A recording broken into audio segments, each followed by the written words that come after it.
प्रश्न। दोस्तों आज हम इस वीडियो में लेके आए हैं पासा यानी डाइस, रीजनिंग का एक टॉपिक है पासा, इससे संबंधित प्रश्नों को लेके आए हैं। तो सबसे पहले हम पासा के बारे में समझते हैं, क्योंकि हर एक परीक्षा में लगभग पासा से एक या दो प्रश्न जरूर पूछे जाते हैं। तो चलिए हम पासा के बारे में पहले समझते हैं, फिर इसके प्रश्नों को सॉल्व करेंगे। तो पहले देखिए, हम आपको बता दें कि ऐसी तीन बीमी आकृति जिसमें लंबाई, चौड़ाई और ऊंचाई तीनों समान हो उसे हम लोग घन कहते हैं। देखिए, तीन बीमी आकृति किसे कहते हैं? तीन बीमी आकृति वहां आकृति होती है जिसमें लंबाई, चौड़ाई के साथ साथ ऊंचाई भी होती है। तो देखिए, जैसे घन हो गया, घन में क्या है कि लंबाई भी होती है, चौड़ाई भी होती है और ऊंचाई भी होती है। तो घन एक प्रकार का पासा कहलाता है।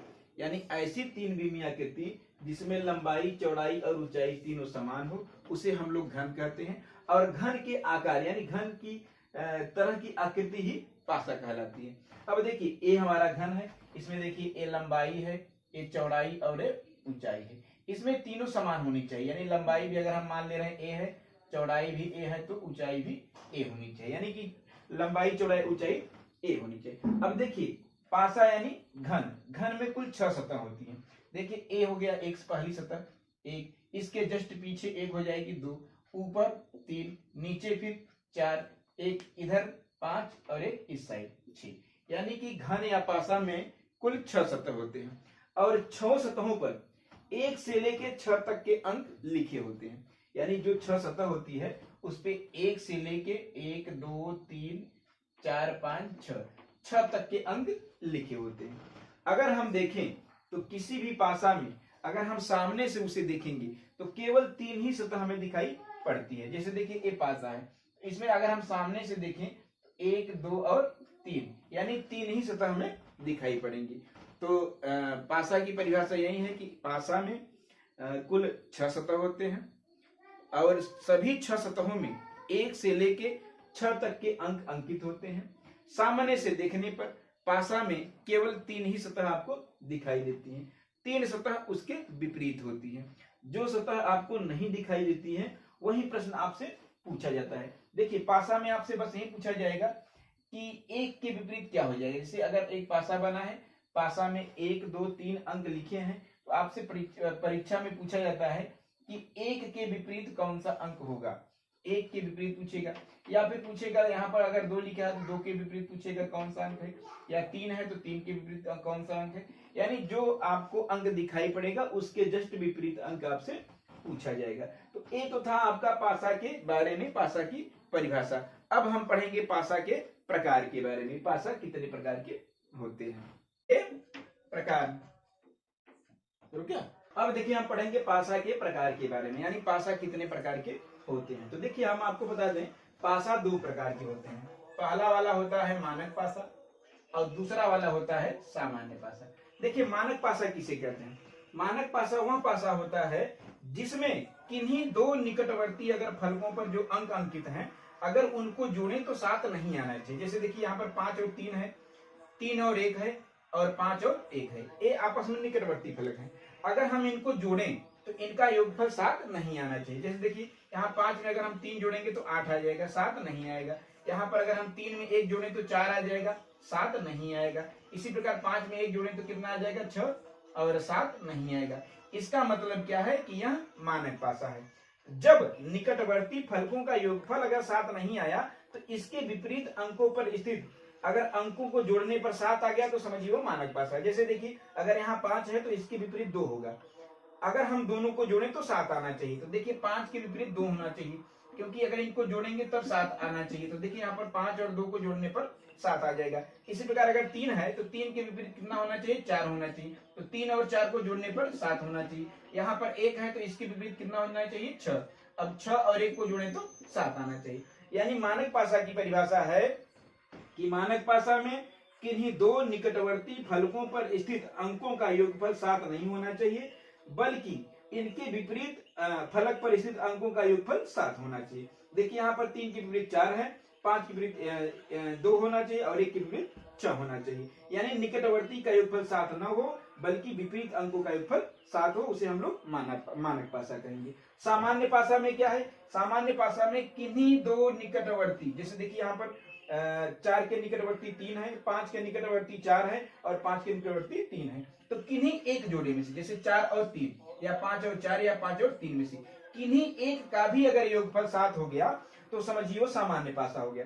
जैसे देखिए आप 4 और 3 को जोड़ेंगे तो 4 + 3 = 7 हो जाएगा, तब यहाँ सामान्य पासा हो जाएगा। और सामान्य पासा की कंडीशन है कि इसके विपरीत अंकों पर, यानी इसके विपरीत ऐसा अंक होना चाहिए कि उनको जोड़ने पर 7 नहीं आना चाहिए, बल्कि निकटवर्ती, यानी कि अगर निकटवर्ती का योगफल 7 आ गया तो विपरीत पर कभी भी 7 नहीं होना चाहिए। जैसे अगर हम कह दिए कि 4 के विपरीत क्या हो जाएगा, तो पहली बात तो 3 और 5 को छोड़ दीजिए, जो अंक दिखाई पड़ रहे हैं वो तो ऑलरेडी विपरीत नहीं होंगे। अब जो अंक दिखाई नहीं पड़ रहे हैं, क्योंकि पासे पर 1 से लेके 1 2 3 4 5 6 यानी 6 तक के अंक अंकित होते हैं। अब देखिए आपको यहाँ 3 अंक तो ऑलरेडी दिखाई पड़ रहे हैं, यहाँ पर 3 अंक आपके छुपे हुए यानी पीछे हैं। वो 3 अंक कौन हो सकते हैं, या तो 1 हो सकता है, या तो 6 हो सकता है, या तो 2, यानी 4 के विपरीत या तो 1 या तो 6 या तो 2 हो सकता है। इसी प्रकार अगर हम कहते हैं कि 5 के विपरीत क्या हो जाएगा, तो 3 और 4 को छोड़ दीजिए, तो 5 के विपरीत हो सकता है या तो 1 या तो 6, 2 भी नहीं हो सकता, यानी 2 अगर हो जाएगा तो 5 और 2 को जोड़ेंगे तो 7 हो जाएगा, तब वो मानक पासा हो जाएगा। तो देखिए ये परिभाषा थी आपकी मानक पासा और सामान्य पासा की। अब हम मानक पासा एवं सामान्य पासा से संबंधित प्रश्न को सॉल्व करते हैं। दोस्तों अब हम पासा से संबंधित प्रश्नों को सॉल्व करेंगे। तो देखिए पहला क्वेश्चन है, चारों पासा में कौन सा एक मानक पासा हो सकता है, यानी आपको नीचे 4 पासे दिए गए हैं, इन चारों पासों में कौन सा एक ऐसा पासा है जो मानक पासा हो सकता है। तो चलिए देखते हैं। देखिए मानक पासा और साधारण पासा की परिभाषा क्या है कि मानक पासा ऐसा पासा होता है जिनमें किन्हीं दो निकटवर्ती फलकों का योगफल 7 नहीं होना चाहिए। तो देखिए इसमें क्या करेंगे, इसमें देखेंगे कि 6 और 1, यहाँ पर 6 और 1 का योगफल 7 हो जाएगा, यानी यह मानक पासा नहीं है। यहाँ देखिए यहाँ पर एक निकटवर्ती फलक है 3 और एक फलक पर अंक 3 है और एक अंक 4 है, तो 3 में 4 अगर जोड़ेंगे तो 7 हो जाएगा, ये भी मानक पासा नहीं होगा। यहाँ पर देखिए यहाँ पर 3 में 1 जोड़ेंगे तो 4 ही आएगा, 5 में 3 जोड़ेंगे तो 8 हो जाएगा और 5 में 1 जोड़ेंगे तो 6 हो जाएगा, यानी इसमें किन्हीं दो निकटवर्ती फलकों पर स्थित अंकों को जोड़ने पर 7 नहीं आ रहा है, यानी ये मानक पासा हो सकता है। इसको भी चेक कर लेते हैं। यहाँ पर देखिए निकटवर्ती फलक यानी 5 और 2 को जोड़ रहे हैं तो 7 हो जा रहा है, यानी जब किन्हीं दो निकटवर्ती फलकों को जोड़ने पर अगर 7 आ गया तो वो सामान्य पासा हो जाता है, अगर निकटवर्ती फलकों को जोड़ने पर 7 नहीं आया तो वो मानक पासा हो जाता है, यानी यहाँ पर ऑप्शन सी सही है, ए ऑप्शन सी मानक पासा है। देखिए अगला क्वेश्चन है कि पासे की दो स्थितियां दी गई हैं, अंक 4 के विपरीत कौन सा अंक होगा। यहाँ पर देखिए एक ही पासे की दो स्थितियां दी गई हैं, स्थिति नंबर 1 और स्थिति नंबर बी, ए और बी दिया गया है।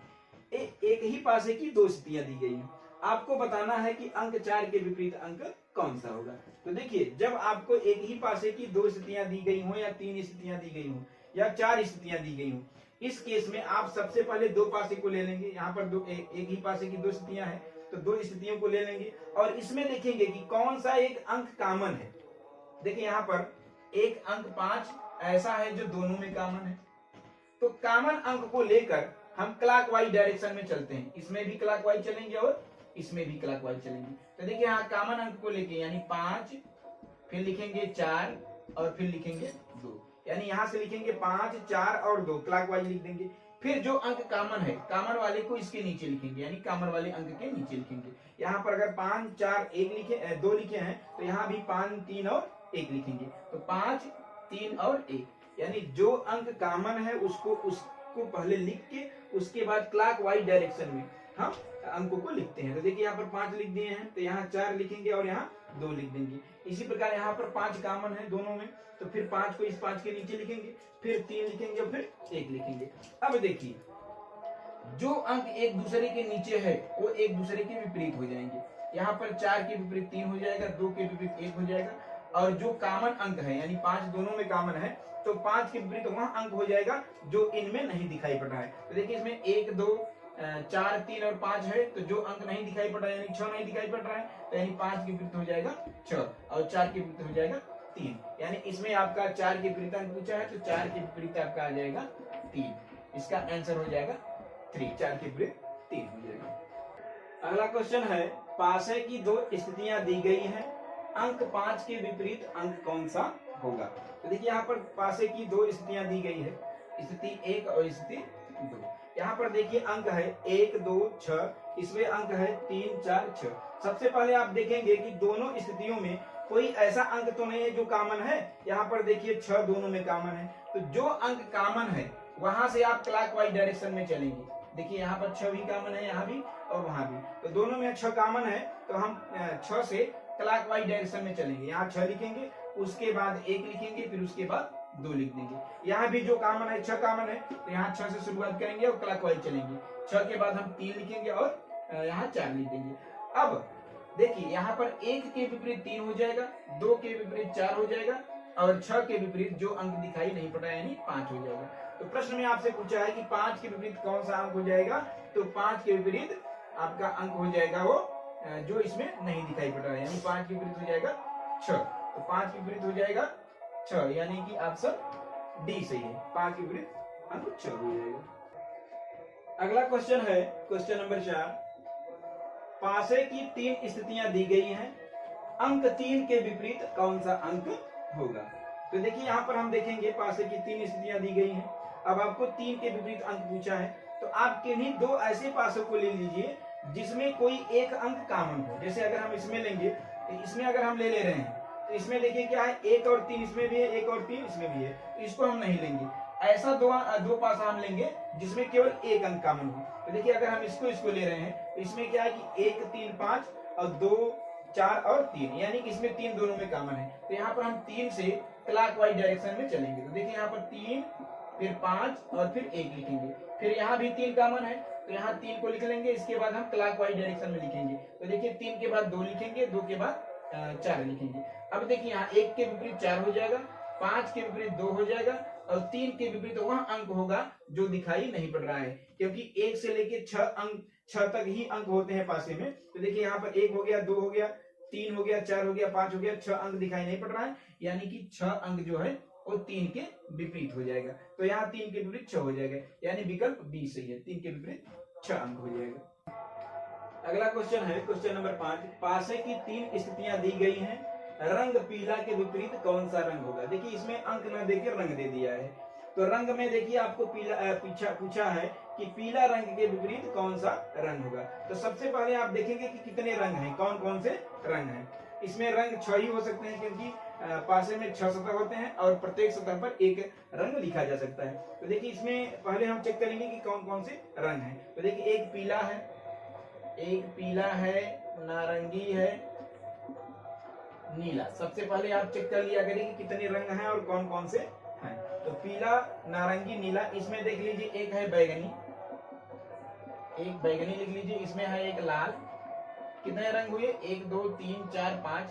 अब देखिए इसमें पीला नीला ये सब है, तो ऑप्शन में गुलाबी है, तो यानी यहाँ पर गुलाबी हो सकता है, अगला रंग गुलाबी हो सकता है। यानी सबसे पहले हम चेक कर लेंगे कि 6 रंग कौन कौन से हैं। अब हम चलेंगे, देखेंगे कि कोई ऐसा रंग है जो दोनों में कॉमन है। तो देखिए यहाँ पर पीला है, इसमें पीला नहीं है, नारंगी है, इसमें नारंगी है, इसमें नीला है, इसमें भी नीला है, यानी नारंगी और नीला, इसमें भी नारंगी और नीला 2 कॉमन है। तो 2 कॉमन वाले को हम छोड़ देंगे, हम केवल एक कॉमन को लेके चलेंगे। देखिए अगर पहले वाले को दूसरे वाले को हम नहीं लेंगे, अब पहले वाले को और तीसरे वाले को लेंगे। तो देखेंगे यहाँ पर इसमें नीला है, इसमें भी नीला है, इसमें भी पीला है, इसमें भी पीला है, तो इसको भी छोड़ देंगे।